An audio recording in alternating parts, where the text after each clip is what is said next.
Salut à tous, c'est Amok et aujourd'hui on va parler de la peste dansante. Le 14 juillet 1518, à Strasbourg, Dame Trophéa, une villageoise tout ce qui est de plus normal, se met à danser frénétiquement dans les rues de la ville. Elle va danser comme ça plusieurs heures jusqu'à s'écrouler de fatigue, et le lendemain, à son réveil, elle va tout de suite se remettre à danser. Dès le troisième jour de sa danse, la foule se déplace en masse pour la voir.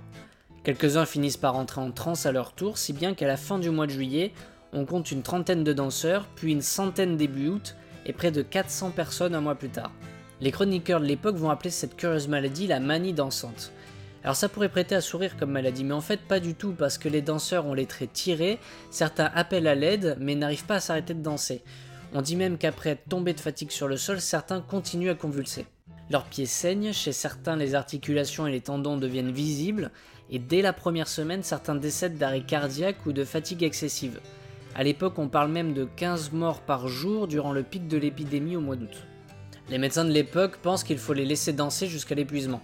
Du coup, les autorités strasbourgeoises vont ériger de nombreuses estrades dans la ville, ils vont même engager des musiciens pour motiver les danseurs, et ils vont leur servir à manger et à boire sur place.